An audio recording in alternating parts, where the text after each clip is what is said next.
For the Dhamma discussion and sharing that this morning, as you have seen, I've actually selected a title that is actually entitled Embracing the Spirits of the Dragon, reflections from the Sutta.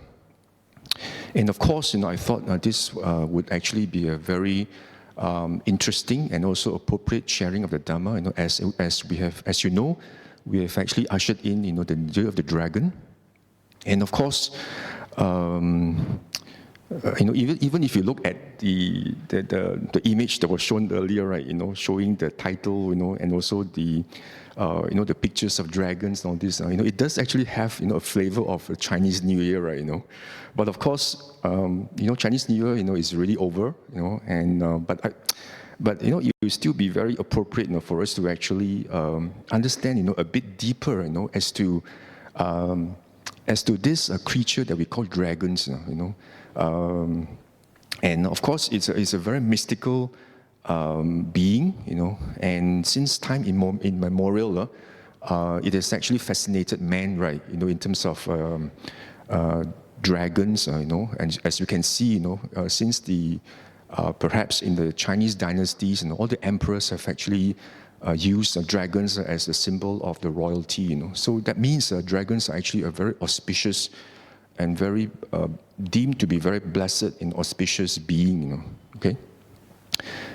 And of course, today, the title that we have actually selected is actually to embrace the spirits of the dragons, So by spirits, what I mean are actually the qualities of dragon, right? So what exactly are the qualities of dragon? It is actually something that's very interesting, right? And it is actually based on reflection of the sutta, and it's actually not something based on our opinions, or subjective, opinions, but this is actually based on what the suttas actually record in terms of the qualities, of dragons. Okay. But before I actually begin with the sutta discussion today, perhaps I could actually pose this question to all of you. How many of you actually believe that dragons do exist? I mean, just as a show of raise of hands, how many of you actually believe that dragons do exist? Dragons in Pali is actually called Naga, right?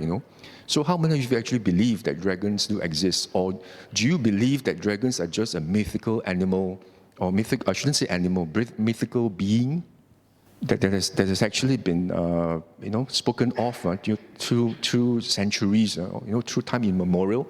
So what do you think? Do you think that dragons actually exist? So that is the question we need to answer, whether dragons actually exist. And I can see from the floor here, many of you are actually uncertain, right?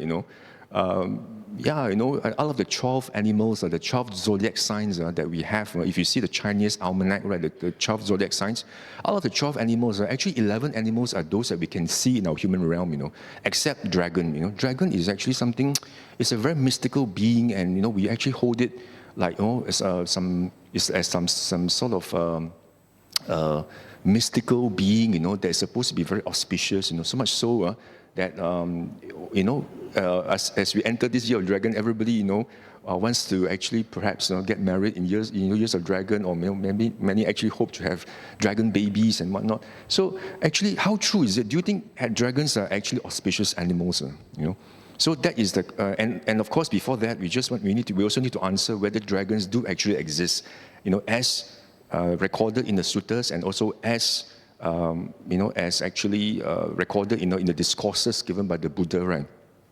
So we need to actually answer that question, whether they do exist, and what qualities do they actually possess, that we should actually embrace and we should emulate as human beings, So that is the question we need to answer, and let us pose these questions to the Buddha and see how the Buddha would actually answer it, as recorded in the discourses in the Sutta Pitaka. Okay, the first sutta that I actually would like to highlight to you is actually recorded from this Samyutta Nikaya 45.151, and it's actually entitled Nagas. This Samyutta Nikaya is actually the connected discourses of the Buddha. If you actually look at SN 45.151, there's actually a chapter on where the Buddha actually speaks, about Nagas, in terms of how they actually originate, how, and in terms of, their behaviors, and what they actually, and how spiritual they are. All these are actually spoken of by the Buddha in the discourses, And the Buddha, of course, used dragons, as the kind of sort of like an example, as how the bhikkhus should actually practice the Noble Eightfold Path, and also develop the 7 factors of enlightenment, So there was this one occasion, where the Buddha actually told the bhikkhus, he said, bhikkhus, based upon the Himalayas, the king of the mountains, the Nagas nurture their bodies and acquire strength, which means when the Nagas are first born, they actually get nurtured, which means their parents of these Nagas actually nurture them, in the Himalayas, because they're still very young, very much like babies, right? We put them in cradles, and then we look after them, we tender loving care, So when the Nagas are born, the Buddha says they're actually born in the Himalayas, which is actually northern part of India. If you can see the map, north of Savatthi is actually the Himalayas, right? So Himalayas are actually, the king of the mountains, where we see, all the huge mountains there in Himalayas. So that's where the dragons, are born, and so they're born there, and they nurture themselves, and they acquire strength. When they have nurtured their bodies and acquire strength, then as they become more mature, they becomes bigger. Then they enter the pools, So in the mountains, the area they have these small pools, right? So then they frolic in the pools, and they actually, they actually become stronger. They gain strength, And then from the pools, they enter the lakes, So from the pools, they enter the bigger lakes, right? Because they're able to actually be able to live in lakes, huge lakes. Then from lakes, as you know, lakes, come streams, right? That's where streams originate. Streams originate from lakes. So these dragons, they enter the lakes, then they enter the streams. Then after entering the streams, of course, they enter into bigger rivers, right? And finally, they enter the ocean, See, so you see, Nagas, they actually originate from the Himalayas, and then subsequently they enter pools, then they enter lakes, stream, and rivers. So, if you actually travel, say Mekong River, or maybe the Ganges River, or maybe the Chinese Yellow River, or maybe the Yangtze Kiang, inevitably the dragons live there, but it's just that we are not able to see them because Nagas are actually semi-celestial beings, You won't be able to see them so easily with just your naked eyes, So you must be spiritually developed, and your mind must be in a certain level of samadhi to be able to see and communicate, with these semi-celestial beings. So these Nagas, they are not wholly celestial, not that they are not devas, but they are still semi-celestial. As you can see later, these Nagas, they have got very wonderful and superb psychic powers. But they are not devas, and we will see later why they are not devas, but they are just semi-celestial beings, and they achieve greatness and expansiveness of body, So once they achieve the ocean, these dragons are really great and expansive. They're really huge, probably like, I don't know how many yojanas or how many kilometers. They are really huge. Dragons are huge, So so the Buddha actually explained, that's how the dragons originate, And so the Buddha says, so do bhikkhus, based upon virtue, based upon sila, established upon sila, a bhikkhu develops and cultivates the Noble Eightfold Path. And thereby, he achieved greatness and expansiveness in wholesome states. That's why you see the Buddha draws the example of this, the Nagas, being based upon the Himalayas. That is the base, the foundation of the Nagas, how they actually get born and nurtured. So the Buddha says in the spiritual path, the same analogy actually applies, that for you to develop Noble Eightfold Path, you must have sila. Sila is actually your cornerstone, your foundation for you to develop the spiritual path, just like very much like Nagas. Nagas, they actually depend on Himalayas, but for us, for Noble Eightfold Path, you actually depend on virtue. So virtue is the sila itself is something very very important. Is the true essence.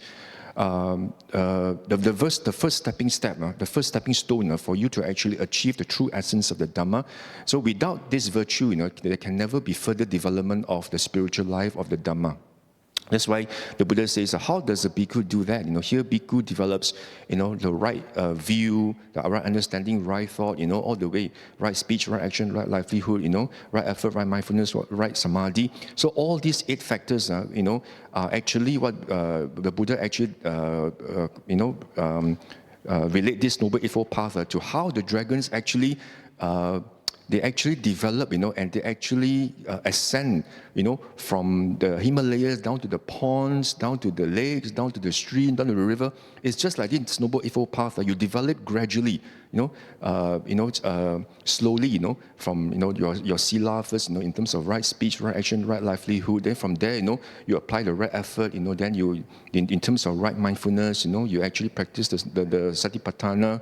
Then after that, you actually practice right samadhi. Then only then, you're able to penetrate the Dhamma, able to see through in terms of right understanding and right thought, right. So all this, the Buddha says, is actually something that's very gradual. Just like the dragons, how they actually they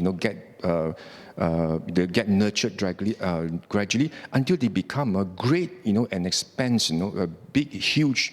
They have these huge and great bodies. The Nagas, adult Nagas have in the ocean, just very much like this Noble Eightfold Path. Slowly, incrementally, you practice, then you'll be able to achieve and penetrate the Dhamma, and attain stream entry and all the way to arahantship. But everything starts from the base of what? Sila. Without Sila, there can never be further spiritual development. So that's what the Buddha is trying to highlight here. Okay. So you see, even in SN 46.1, in this sutta, just now was actually 45.141. Again, in 46.1, SN 46.1, you see the Buddha again also highlights about how the dragons actually they are born in the Himalayas. After that they enter the pools and the lakes and the streams. But in this sutta, the Buddha actually talks about what the practice of the 7 factors of enlightenment. How you should practice the factor of mindfulness.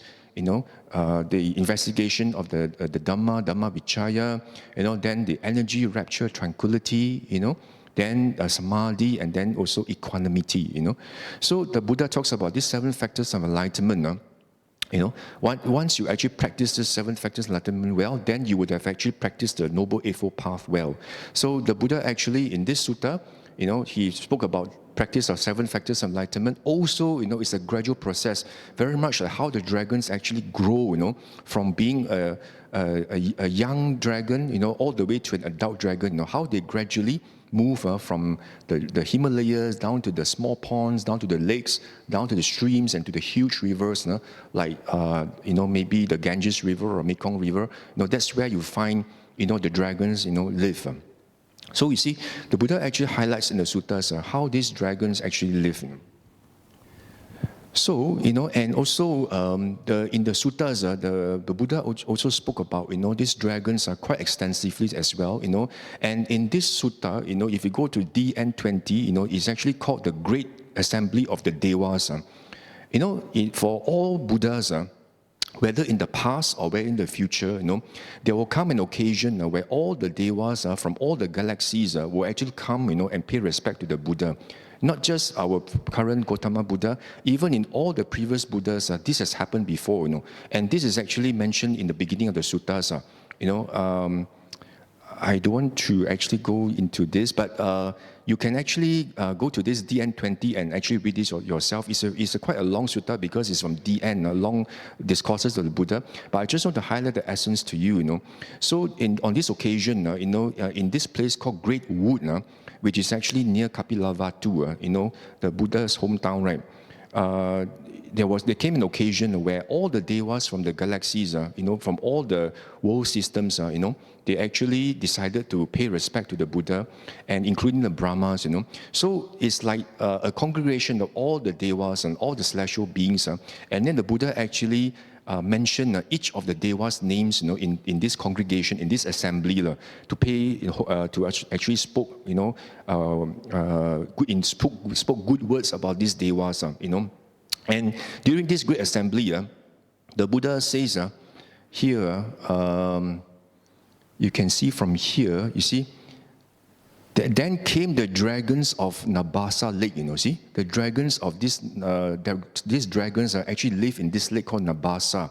And those from Vesali and those from Takshila, And you see those from Yamuna, means in India last time there was a river called Yamuna River, So also there were dragons who lived there. And of course, these Datarata dragons. Datarata is actually the king of this Gandhaba. The Gandhaba actually, they are very good musicians. They played instruments. So these Gandhabas, their king is actually called Datarata. And this Datarata, they actually had these dragons. Who took them. Maybe it's like their transport. So this Datarata came with these dragons.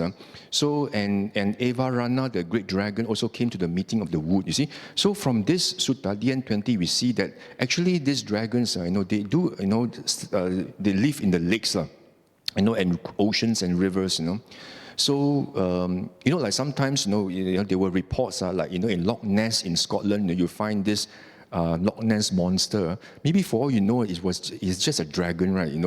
But it's just that there's some people cited it. It says it's a monster, but actually it's just a dragon, from Loch Ness. So all these dragons, they actually live, in lakes and oceans, And you see, and the king of the dragons is actually called Virupaka. This Virupaka is actually the king who resides in the west. The four great kings, the four great heavenly kings, the Chatu Maharajika Deva, are the Devas which are closest to the human realms. They are the four great heavenly kings. Out of the four great heavenly kings, one of the kings is actually, his name is Virupaka. And this Virupaka is actually the king of the Nagas, and they actually reside in the west. So the west is actually where the king of the Nagas live. Okay? So if you actually look at this Wikipedia, actually, if you look at the Wikipedia, actually highlights the four types of the four kings who live, the four great heavenly kings. If you look at the right, Virupaka is actually the king of the Nagas, right? If you can see from here, the king of the Nagas is actually Virupaka. Okay, and the king of this Datarata is actually the king of Gandhabas, and the Viruhaka is actually the king of the Kumbandas, and this king called Vesavana or Kuvera is actually the king of Yakas. So you see, each one actually has its own cardinal direction, So Virupaka is the king. He actually resides, in the west, in the west. If you can see, you see. From here, each one actually has its own colors, and for Virupaka, the symbol of this dragon is actually a serpent, and he is actually usually depicted by pearls. Dragons, they actually are depicted. They tend to be, they have this symbol of pearls on the dragons, and they actually. They are the king in the west, this Virupaka. So each of these four kings actually has their own territory, So this Nagas, king of Nagas is Virupaka, and he resides in the west, So this is actually something very interesting, just for for your information about whether dragons exist. So we know now, from this Samyutta Nikaya, dragons do exist, and the Blessed One has actually spoken quite widely about dragons, And then, of course, we also, if you actually look at this Samyutta Nikaya 29.1, also very interesting, Buddha actually speaks quite in detail about the Nagas. And there was one occasion in this recorded in SN 29.1, the Buddha actually told the monks, he told the monks, dragons reproduce in four ways. Dragons, they actually reproduce in four ways. For example, human beings, of course, we are born by wombs, right, through wombs. But dragons, they actually reproduce by four ways. What are these four ways? Dragons are born from eggs. That's the first way. And secondly, some dragons are born from wombs. But some dragons are born from moisture, Just by moisture, they get reborn, And some dragons are born spontaneously, what we call the Upapatika, just like devas and maybe some maybe hungry ghosts or hell beings, they just suddenly appear, perhaps next to the Deva or what, and maybe they become the Deva's son, So they are spontaneously reborn, without having go through the womb for months. They are just there, due to the karmic energy. They just spontaneously reborn, Whereas some are born from eggs, some are born from womb, some from moisture, some are spontaneously born. So these are the 4 ways that dragons reproduce. And this is what the Buddha told the monks. Okay, not from me, I didn't say it, but this is actually what the Buddha told monks. 4 ways that dragons actually get reborn. And the Buddha actually further talk about the different grades of dragons. You say now there are 4 ways that they are born, right? Dragon, like he mentioned earlier in 29.1, he says dragons are born from eggs, from womb, from moisture, and spontaneously. Then the Buddha actually gave a talk about how these dragons differ in terms of their rank and in terms of their power. Dragons born from a womb and from a moisture and spontaneously are better than those born from an egg, which means egg is the lowest. Those dragons born from eggs, they are lowest in rank, compared to those born from the womb, moisture, or spontaneous. And those dragons born from spontaneous and moisture are better than those born from egg or from a womb. So the Buddha says, if the dragon is born from moisture or spontaneously born, they are better, means more, maybe higher ranking and more superior than those born from egg or womb. And dragons born spontaneously are actually the highest ranking. They are the most powerful and most superior because they are better than those born from egg, from womb, and from moisture. So you see, even within dragons, there are actually different grades, different ways of dragons are born. So if you happen to be born from an egg, you are actually not. You're actually in a way lowest compared to the 4. And those who are born spontaneously are the highest in rank among the 4, better than those born from egg, moisture, or womb. Okay, so the Buddha actually spoke, about this in terms of the in terms of dragons, how they are born. And then the next question is, what is the reason, the root, what is the cause and condition that why beings are born as dragons? Have you asked yourself, what is the cause why some people, after their bodies break up after death, they are reborn in the egg-born dragons? Why is it that some beings, instead of being born as devas or as human beings, they are actually born as dragons? So again, you see the Buddha spoke quite extensively here. He said SN 29.7. The Buddha says, monks, it is when someone does both kinds of deeds by body, speech, and mind. See, what the Buddha means by both kinds means when actually someone, he actually observes his sila well, only sometimes.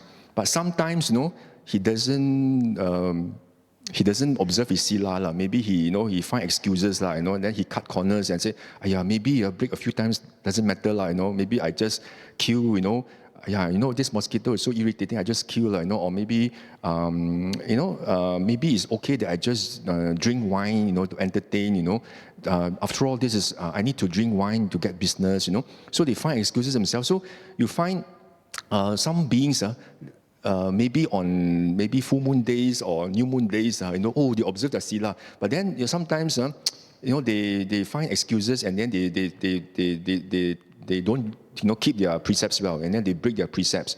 So it's like champo, sometimes good, sometimes bad, not very consistent in observing the sila, So and like maybe other than the 5 precepts, also the 10 ducharita, also very important. The Buddha speaks about, the 3 body, the 3 unwholesome action by body, 4 by speech and 3 by mind. Also that now we also need to bear in mind, we don't actually do that, because the more you do the 10 unwholesome actions, you're creating the potential to actually go down to the woeful planes, and then you are not able to be reborn, in as deva, So you actually miss the boat because you don't observe your sila well. So that's why the Buddha says actually when someone actually does the precepts, sometimes well, sometimes they don't. So not consistent, So when they do this, and then at the same time they actually make the aspiration, He says that he has heard, that 8 born devas are actually, they have long life, they are beautiful and very happy. So they actually make this resolution in their mind. If only when my body breaks up after death, I'll be reborn in the company of the 8 born dragons. So when their body breaks up, after death, indeed, they actually are reborn in the 8 born dragons. So that is the cause, that is the reason why someone, when their body breaks up, they actually get reborn in the 8 born dragons.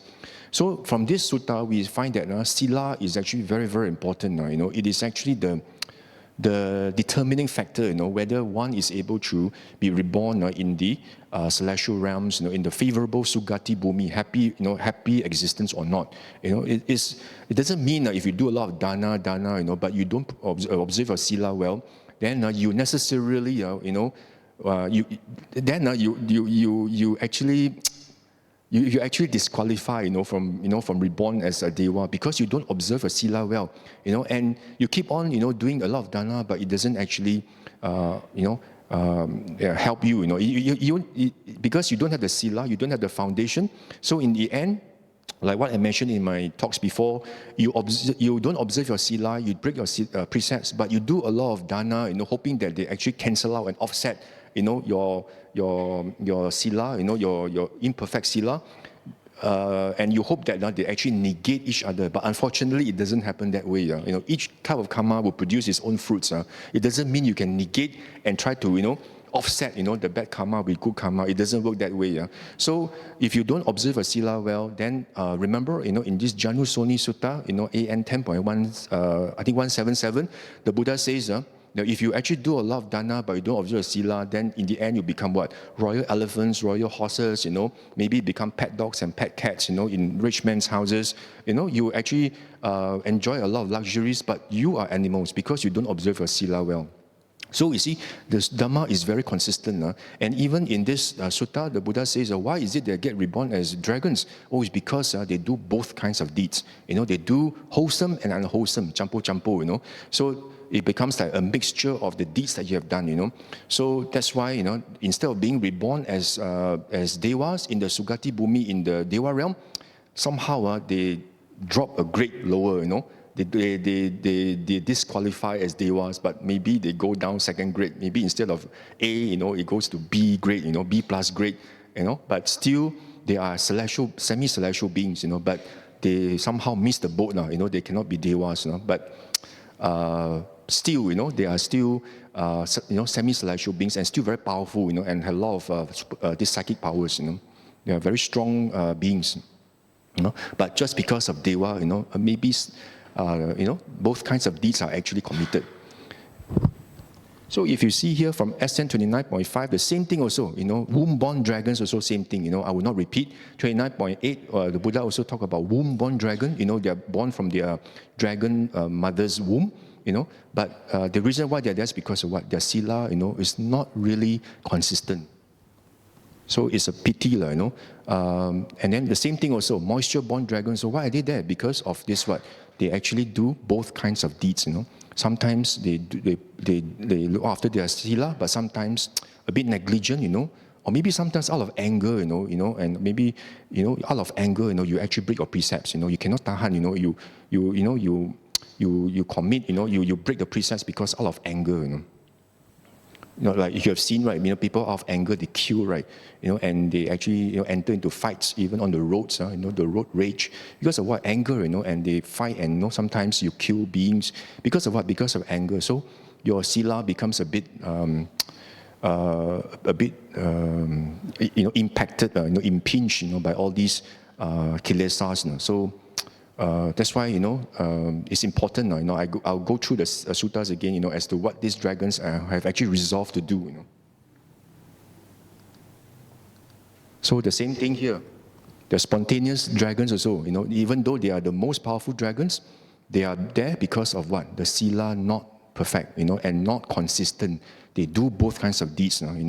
Maybe they observe, in terms of do not utter false speech, but again, they actually involve in divisive speech and malicious speech. They go and backbite, and then backstab people, and all this. So and also do a lot of these unwholesome deeds. Because of that, they actually get reborn. As spontaneously born dragons. So we know, see, this sila itself is the foundation. What the Buddha mentioned just now, in this Himalaya Sutta, is the foundation of the spiritual practice. Without that, see, the dragons, they actually they depend on the Himalayan mountains as the foundation to nurture themselves before they enter the ocean. So for us, we need the foundation of sila before we can walk the spiritual path and practice the Noble Eightfold Path. Otherwise, there can never be any spiritual development. Okay, what is interesting also here is these beings who were reborn as devas, reborn as dragons, If you see from here, the Buddha actually went deeper, in this SN 29.11, on this, how these dragons were born. The Buddha in this SN 29.11 says, these dragons were born, as, they were born as dragons because, of course, they did both kinds of deeds by body, speech, and mind. You see, but on top of that, what they did before these dragons, when they were still human beings, they actually gave. They are very generous. They gave food, they gave drinks, they gave clothing, they gave vehicle, they give garland, they give fragrance, they gave a lot of this, this sort of ornaments, makeups, ornaments, a bed, a lamp, a house, a bed and a house and a lamp. So they actually gave a lot of this. These offerings, because they were very generous. They actually perform a lot of dana, maybe to the monastics or whoever who actually needed such items. So before these dragons were reborn as dragons, when they were still perhaps human beings, they themselves actually were very generous. They actually practiced a lot of dana. They practice chaga, they practice a lot, they gave these 10 items. That's why this sutta is about what? It's about 10 discourses, each discourse is about each item. So they gave a lot of food, a lot of drinks, you see. So from here you can see, even though you gave a lot of dana, like for example, you give a lot of food and a lot of these requisites to the monks, to all the ascetics, to maybe your family members or whoever who needs such items. Well, you're very generous, you did a lot of dana, but your sila is actually questionable. You actually did both kinds of deeds. You actually did wholesome and unwholesome deeds. Intermingled together. You see, in the end, despite your dana, you still are reborn, as dragons, and you actually fall one step short of being reborn in the deva realms. All because of what? Because your sila is actually not perfect, and is actually not practiced to a level where it's actually consistent and it's actually not followed very assiduously and not very consistently, and because of that, you actually perform a commingle of your good deeds and bad deeds, wholesome and unwholesome together, So because of that, despite your dana, you are still reborn as dragons, and even not in the 4 great heavenly kings devas, You're not even reborn in the Chatumarajika Deva, but instead now you are reborn, as dragons who are semi-celestial beings. Because of what? Because the Deva, because of the sila is actually, is lacking. Is actually not, is actually not guarded, properly. So the same goes for this SN 29.21 also. This sutta is about 30 discourses Here, the Buddha actually spoke about the remaining 3, who are actually what? The womb-born, the moisture-born, and the spontaneously born dragon, and the fact that they actually did 10 types of dana, as I mentioned just now, all the way in terms of food, lodging, transport, all the way to lamb. So 10 types of dana they did, but each 10 types are actually for each type of dragon, womb-born dragon, moisture-born dragon, spontaneously born dragon. So that's why this sutta is about what? 30 discourses. But you see, even despite the fact that they actually did a lot of dana, see, for example, they actually did a lot of this dana by giving a lot of this food, and items, to maybe the ascetics. But because their sila, is actually not well guarded, they actually did a mixture of, kusala and akusala, karma, a lot of a mixture of, wholesome and unwholesome deeds by way of the body, speech, and mind, So their sila is actually not well guarded, So it's a pity, despite the fact that they did a lot of dana, because the sila itself was actually not well guarded. So in the end, they actually got reborn as dragons, either by womb, by moisture, or by or spontaneously born dragons. You see. So actually, what I'm trying to highlight here is what I've just mentioned just now is very, very consistent with what the Buddha actually taught in other suttas. You see, this actually is perfectly in line with this AN 10.177, where the Buddha actually gave this discourse to this Brahmin called Janu Soni. You see, actually this discourse is a very, very important discourse. If you read this AN 10.177, you realize that, first of all, making food offerings to the departed, like what we do during Qingbing, right? For example, you bring physical food to the cemetery or to the graveyard, and you actually, make physical food offering to your departed. If you actually follow what the Buddha says in AN 10.177, that itself is actually totally in line with the Dhamma, and is actually totally not un-Buddhistic. Because the Buddha says, if you actually bring physical food to the cemetery to offer to your departed, it is very likely that if in the event your relatives get reborn, as petas or hungry ghosts, they are able to partake of this food, but not when they are reborn as, say, in the Dewa realms, or as a human beings or in the hell, then they are not able to partake. But if your relative happens to reborn, as a peta, and petas are very near us, you may not realize it, but the petas are actually very near us. It's just that we cannot see them. So, they are able to eat this food, That's what the Buddha says. And mind you, the Buddha is not talking about transferring of merits in this sutta. The Buddha is talking about physical food. Because this Janu Soni, Brahmin, their practice is very, very similar to our Chinese Qingbing. They actually brought food to the cemeteries, they offer to the departed, and they burn the food. Of course, for Chinese, we don't burn the food, we eat the food, but the Brahmins, they burn the food. So this Brahmin actually asked the Buddha, hey, if I do this, will my ancestors actually get to eat the food? Now, the Buddha says, it depends. If the condition is right, means that if they're reborn as petas, yes, they're able to partake of the food. But if the conditions are wrong, which means that if your relative is reborn as in the Dewa realm, or as an animal, or as a peta, or in the hell, they won't be able to know what you're offering. But if your relatives are reborn, as petas, then they're able to actually eat the food, partake of the food, means eat the food, So this sutta is very important, AN 10.177. So what we do at Qingbing, by offering physical food, of course, is to remember our ancestors, but that definitely are not un-Buddhistic and definitely perfectly in line with the Dhamma, So that is actually one part of this sutta. But the second part I want to highlight to you is, you see here, the Buddha actually speaks of somebody, he actually does not actually observe his sila well. Means he actually commits the 10 unwholesome actions, ducharita, which means the 3: killing, stealing, sexual misconduct, false speech, divisive speech, harsh speech, and also giving in frivolous talk, nonsensical talk, and then covetous of others' properties, and then ill will to the extent of wishing harm upon others, hoping others will be extinguished or killed, and also having wrong views. So these 10 ducharitas, the Buddha says, you must refrain from them, at all times, because they create the potential for you to descend into the woeful plains if you keep on doing that. So bear in mind, 5 precepts must be observed. On top of that, you must also make sure you don't commit the 10 unwholesome actions. If you do, the Buddha says,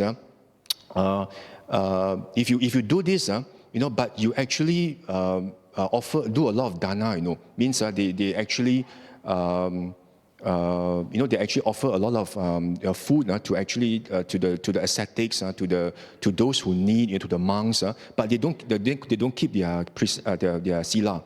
So the Buddha says when their body breaks up after death, they're reborn in the company of elephants, the royal elephants, where they actually get the royal treatment, they become royal stallions, they get people, the royal servants who look after them day and night, with scrumptious food, and then the pet dogs stay in the most luxurious beds. They get manicure, pedicure, because of what? Because of they have done a lot of dana, but unfortunately their sila, is they don't keep their sila well. So the Buddha in this AN 10.177 says, even if you do a lot of dana, but you don't keep your sila, in the end you end up as animals. But the dana will actually transform, and allow you to have all the luxuries in life.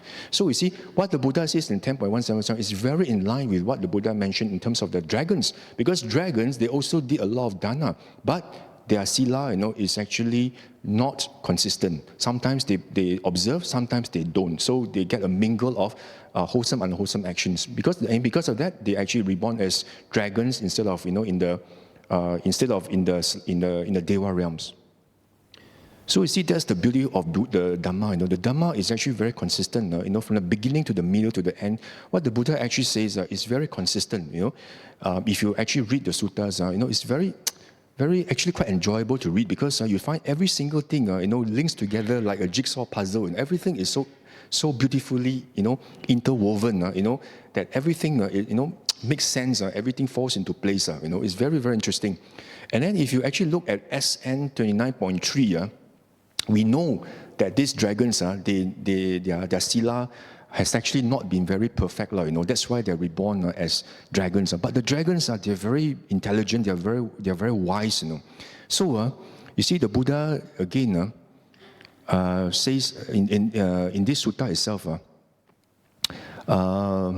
The Buddha actually, there was this occasion, where the monks actually asked the Buddha, I say, Bhante, what is the cause, what's the reason, why some 8-born dragons observe the Sabbath, Sabbath. Sabbath is actually the Buddhist uposatha, right? Uposatha, So, like for example, on the 8th day, the 15th day, the 23rd day, or the 29th or 30th day of the lunar calendar, this is based on the Thai forest tradition. If you actually if during these 4 days itself on the lunar calendar, under the Thai forest tradition, these are actually called the Uposatha days, Uposatha. So these Uposatha days, actually Buddhists, during the Buddha's time, Buddhists actually observe the 8 precepts by going to the monasteries, listening to the Dhamma, and they meditate, and they practice, and they actually do perform a lot of good deeds, So they observe the 8 precepts. As you know, right, the 8 precepts, like after the 5 precepts that you observe, of course, the 3rd precept is actually, you have to keep yourself celibate. Instead of Kamesu Michachara, you have to actually observe Abrahmacharya. Right? Means you have to be celibate. You cannot, you must actually be celibate and abstain from all sexual activities. Compared to the 5 precepts, of no sexual misconduct, but 8 precepts, you have to make sure you are celibate. And of course, the other 8 precepts is, of course, no, food or drinks which are not allowed, after the solar noon.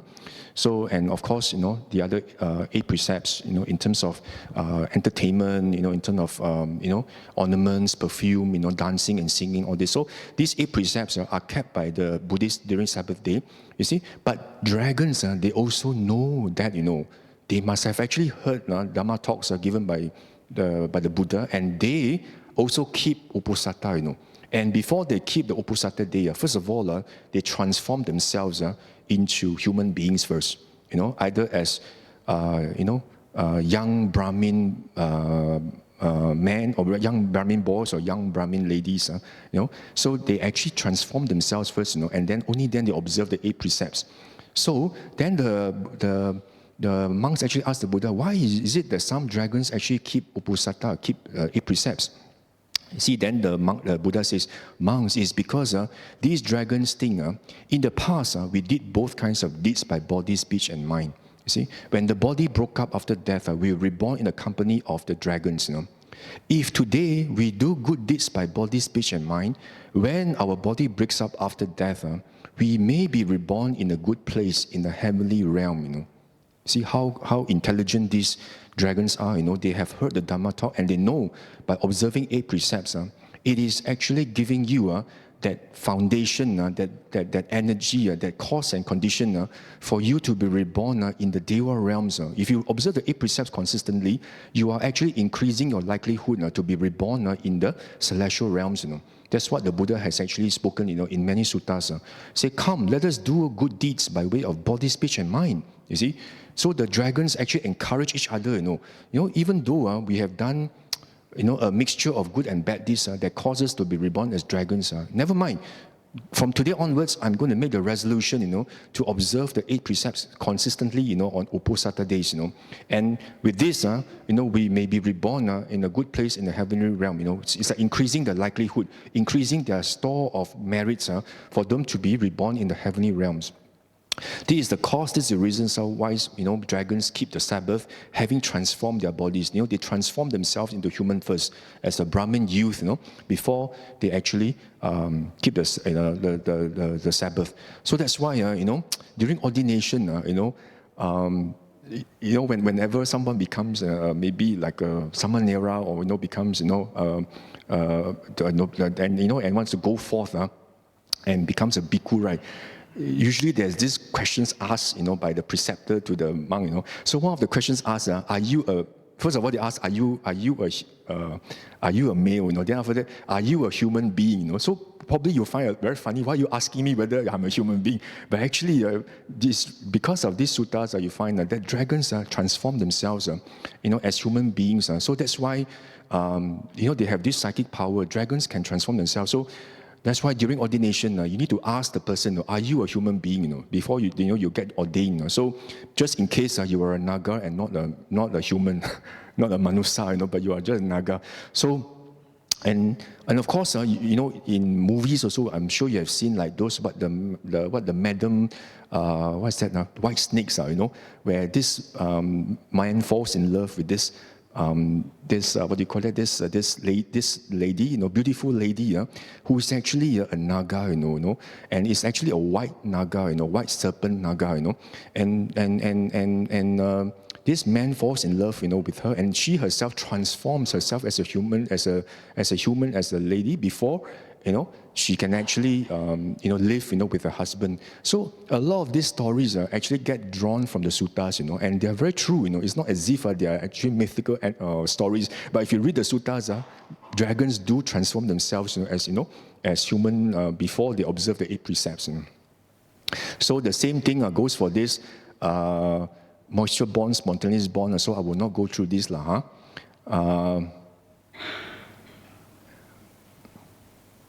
Okay, that's why you see observing the 8 precepts. These nagas, they know, it's important, to observe 8 precepts. Why? Because in AN 10.46, the Buddha actually tells the Sakyans that you must observe the 8 precepts on Upo Saturdays consistently. Because these Sakyans, they are actually the people from the hometown of the Buddha, right? And there was one time, the Buddha asked these Sakyans, do you observe the 8 precepts, the Uposatha Sila consistently or not? Then the Sakyan people say, no, actually, sometimes we observe, sometimes we don't observe. So the Buddha says, it is actually ill-gotten for you that you don't observe the 8 precepts. Do you know that this life is so uncertain, that death may happen anytime? So if you don't observe your 8 precepts, you are not actually equipping yourself well for the next journey.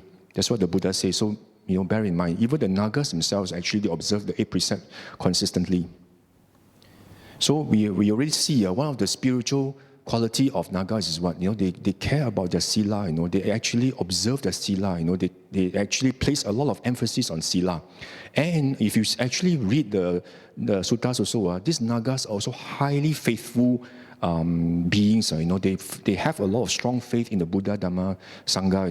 You see, in this DN 16, which is a sutta about the Buddha's last days, when just before the Buddha passed into Paranibbana in Kushinara, it talks about all these events, and then finally the Buddha, passed into Paranibbana, and then his body was cremated, and if you read the suttas, the Buddha's relics were actually divided, into 8 parts, and there was this big fight, in a way, between the princes and the kings, over the relics. Each one wanted to have a share, but the this king from this Kushinara said, well, the Buddha chose Kushinara, so why should I divide the relics with you? So each of them actually then, they got into this argument and fight about this relics. So in the end, I think in the end, they agreed that they will actually spread out these relics into 8 parts. After this Dona actually advised that the Buddha, didn't the Buddha when he was alive actually ask us to actually let go of all this, to actually have dispassion against all this? Why are we fighting all this? So in the end, they decided, they reconciled, and these 8 parts were actually being divided. You see, out of these 8 parts, 7 of these relics currently are being worshipped throughout India. But one part of these relics was actually worshipped by a dragon king called Rama Gama. This dragon king actually guards over this the 8th part of the relic, very, very fiercely, and he actually guards this relic. So you see, from here, the dragons also are very highly, got very strong sada. The sada and sila are actually very strong. So the very true strong qualities of the dragons. And then also one tooth is venerated by the gods of the 33. See, the Buddha actually had 40 teeth. One tooth is actually being venerated in the Tavatimsa heaven. That's where our Sakka Dewa is. And then one is worshipped in the city of Gandhara, and then another one in this Kalinga king, and one is worshipped by a dragon king. So one tooth of the Buddha is worshipped by a dragon king. See, and here it says, all these, the relics and the teeth are venerated by lots of gods, dragons, and spirits, and likewise venerated by the finest lots of men. Honor it with joint palms when you get the chance. For a Buddha is rare even in 100 aeons. Really, it's really very, very rare to actually find a Buddha. In many, many eons, you probably will find, only one Buddha arising to actually turn the wheel of the Dhamma. It's very, very rare. So if you have the chance to even come, to across the relics, of the tooth of the Buddha, please, do honor it with your joint palms when you can, when you get the chance. So as you can see here, Sila and Sada, are actually very, very prominent, with the dragons. And in this Udana 2.1, also another incident, as recorded in Suttas, which I'm sure all of you are aware, that, when the Buddha first attained enlightenment, right, the Buddha actually was actually sat cross-legged, under the root of this Mucha Linda tree at the bank of the Naranjara River. Remember? Naranjara River is actually where the Buddha actually attained enlightenment. And then he actually sat there for 7 days without moving, He experiencing the bliss of Nibbana, right? So the Buddha was sat there 7 days without moving, And then after that, a great storm blew out of season, And then there was a great storm that actually blew up, bringing 7 days of rain and cold winds and clouds, Remember this Mucha Linda? This Mucha Linda, the dragon king, actually came out, and circled the Buddha, and spread his large hood over the Buddha's head, and then thinking, may the Buddha not be hot or cold, not be bothered by flies, mosquitoes, sun, and reptiles, So after the 7 days had passed, the Buddha emerged from the state of samadhi, and this Mucha Linda then unwrapped himself, and then the Buddha, and then this Mucha Linda, before paying respect to the Buddha, he actually manifested and transformed himself, into a Brahmin youth first, Otherwise, this Mucha Linda is just too huge, right? Too big, and also maybe a bit too huge. So he transformed himself into a Brahmin youth, and then he stood in front of the Buddha, and venerated the Buddha, with joint palms, So you see here, the Buddha, and then praised this Mucha Linda, for his kindness for the world his kindness for the world is happiness, But the Buddha says this passion for the world is happiness, But dispelling the conceit I am means if you're able to actually understand, and fathom spiritually, this anatta, this concept of emptiness, this you're able to dispel the conceit I am is truly the ultimate happiness. That is the true essence of the Buddha. The crown jewel of the Buddha's teaching is when you actually penetrate, and understand experientially what anatta means. That's the ultimate happiness. The Buddha says in this Uddana. Uddana is actually what? Inspired saying of the Buddha, 2.1. This actually records this Muchalinda. So from this sutta itself, we can see that this dragon king also has a lot of what? A lot of faith. And also a lot of loving kindness and compassion as well, for metta and karuna for the Buddha, because he wants to protect the Buddha, So you see, dragons actually have got a lot of very wonderful spiritual qualities. Like what the Buddha mentioned in this AN 4.61. The Buddha says, if you want to actually have anything that you wish for, in life, you must practice these 4 items, very, very, very strongly. What is it? Saddha, Sila, Jaga, Panya. These are the 4 things that the Buddha says as human beings we must actually practice. But if you actually look at these 4 qualities, this is exactly what the dragons have, right?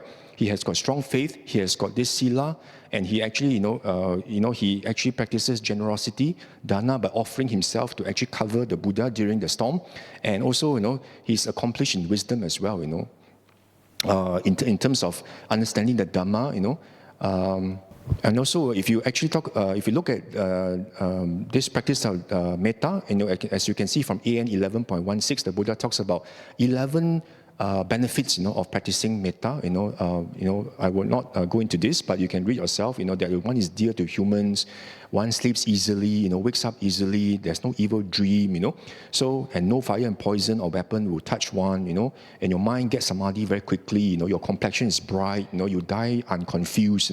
So these 11 benefits of metta, actually spoken widely by the Buddha. And this is precisely, what these dragons actually have. They have a lot of metta as well.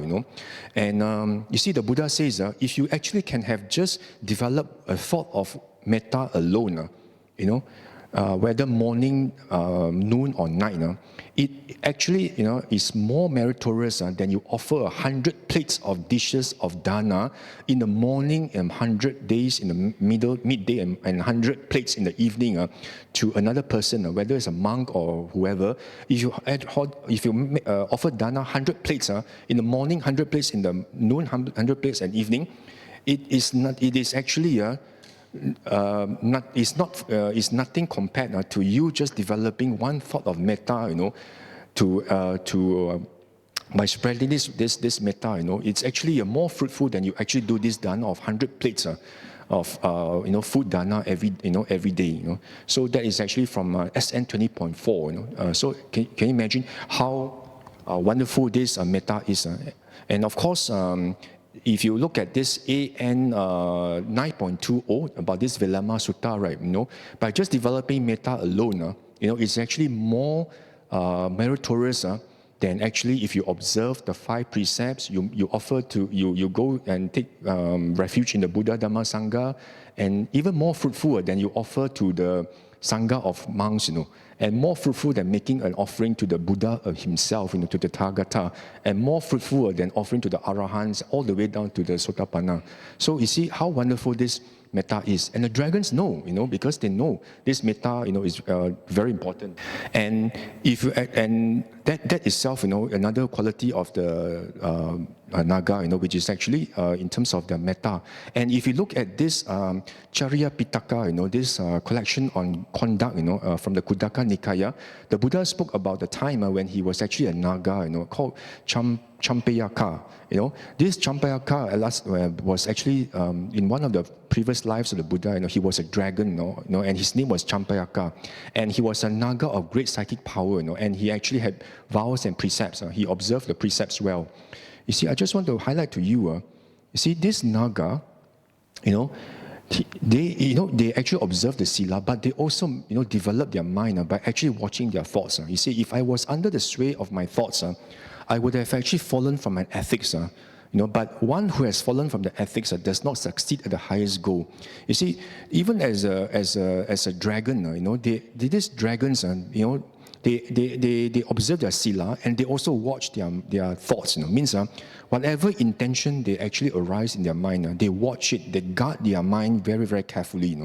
So because the dragons, they are very, they have supernatural powers, but they are also highly angered, if you anger them, just by one look, they can actually reduce you to ashes, because they actually blow out fire and smoke, these nagas.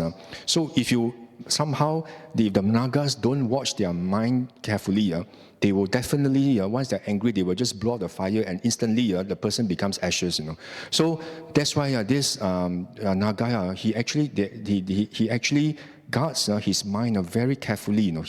He actually makes sure that he is aware whatever intention that arises in his mind, whether it is wholesome or unwholesome.